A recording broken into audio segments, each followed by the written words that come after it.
नमस्कार. वैशूज किचनमध्ये आपलं तुमचं खूप खूप मनापासून स्वागत आहे. आज मस्त असं आपण सिमला मिरचीची भाजी बनवणार आहोत. ती पण मस्त अशी बेसन पेरून छान अशी मसालेदार बनवणार आहोत. त्यासाठी बघा इथे मी क्यूब्स टाईपमध्ये असं सिमला मिरची कट करून घेतलेली आहे. तुम्हाला पाहिजे तसे तुम्ही कट करू शकता. अशा पद्धतीने करू शकता किंवा उभ्या वगैरे करू शकता तुमच्या आवडीनुसार. त्याच्यानंतर इथे कढई ठेवलेली आहे. तापायला कढईमध्ये थोडंसं तेल टाकलेलं आहे. अगदी कमी तेलात आपण बनवणार आहोत.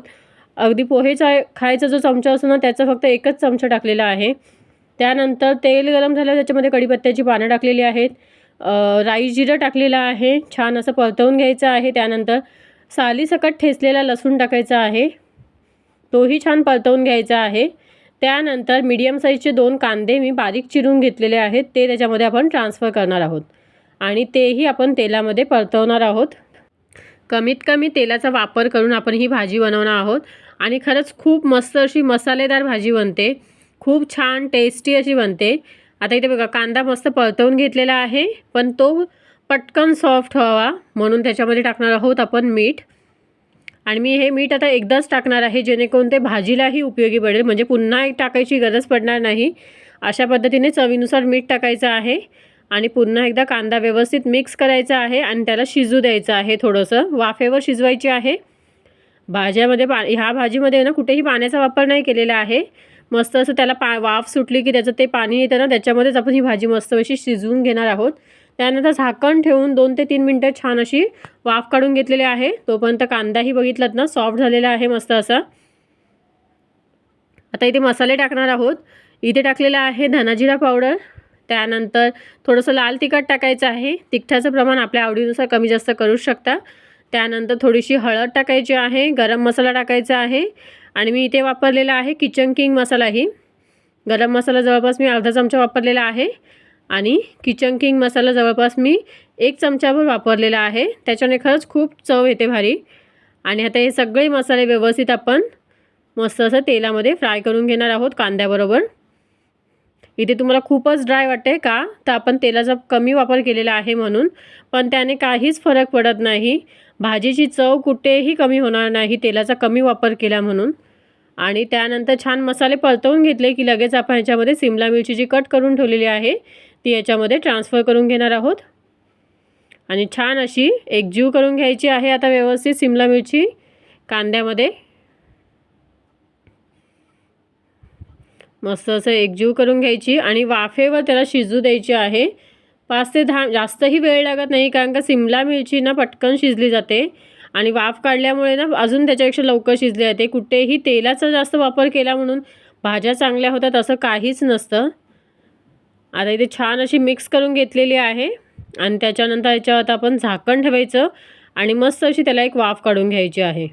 थोडीशी इथे ड्राय वाटेल, पण थोडंसं वाफ काढलं ना की त्याच्यामध्ये पाण्याची जी झाकणाला वगैरे येतं किंवा पाणी थोडंसं सुटतं ना सिमला मिरचीचं, त्याच्यामध्ये ती भाजी मस्त व्यवस्थित शिजून निघते.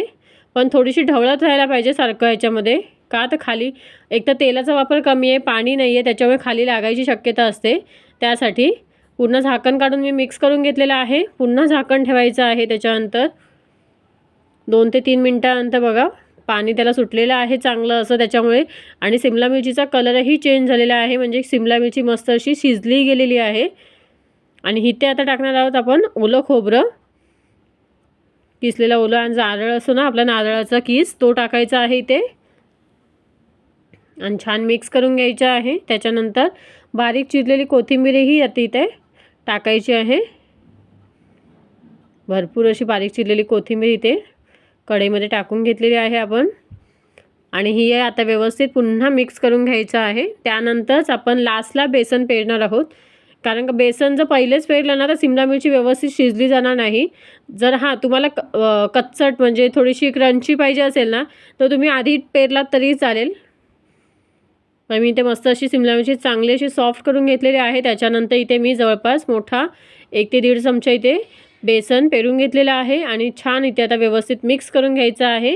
आणि आता इथे पुन्हा मस्त अशी वाफ काढायची आहे 5 ते 7 मिनटं अजून, का तर बेसन व्यवस्थित शिजलं गेलं पाहिजे, कारण का बेसन जर शिजलं नाही ना तर आपल्या पोटात गडबड होऊ शकते. त्यासाठी आपल्या पोटासाठी ते चांगलं नसतं.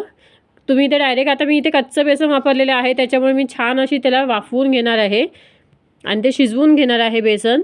जर तुम्ही इथे डायरेक्ट जर कच्चं बेसन नसेल वापरलं तर थोडंसं बेसन बाजूला एका पॅनमध्ये वगैरे फ्राय करून टाकलात तरीही चालेल. मग जास्त आपल्याला भाजीमध्ये शिजवायची गरज पडणार नाही. आणि ते बघा बेसन टाकून झाल्याच्यानंतर व्यवस्थित पूर्ण झाकण ठेवून आपण त्याला शिजवून घेतलेली आहे. त्यानंतर एक 5 ते 7 मिनटंसुद्धा आपण नंतर बेसन पेरून घेतल्यानंतर 5 ते 7 मिनटं मस्त अशी वाफ काढायची आहे आणि मध्ये मध्ये ढवळत राहायचं आहे. आणि त्याच्यानंतर बघा आपली भाजी मस्त अशी तयार झालेली आहे. आता इथे प्लेटिंग करायला घेऊया. प्लेटमध्ये पहिले आपण भाजी सर्व करूया. मस्त गरमागरम वाफळती अशी भाजी आहे. त्यानंतर त्याच्यावर खाण्यासाठी मी चपात्याही करून घेतलेल्या आहेत ऑलरेडी इथे. आणि तोंडी लावण्यासाठी आपल्याला त्याच्यासाठी लागणार आहे कांदा. आता इथे मस्त 2 चपात्या ठेवते आहे आणि तोंडी लावण्यासाठी कांदा. आणि मस्त इथे आपली बघा बेसन पेरून सिमला मिरचीची भाजी इथे तयार झालेली आहे मसालेदार अशी. आणि खरंच खूप टेस्टी लागते. तुम्ही नक्की ट्राय करून बघा. हा याचा फायनल लुक बघा किती सुंदर आलेला आहे. खरंच खूप भारी लागते. खूप डिलिशियस अशी लागते ही भाजी. तुम्ही नक्की ट्राय करा. कसा वाटला मग आजचा हा व्हिडिओ, आजची ही रेसिपी? आय होप तुम्हाला आवडला असेल. व्हिडिओ आवडल्यास व्हिडिओला लाईक, शेअर आणि सबस्क्राईब करायला विसरू नका. थँक्यू.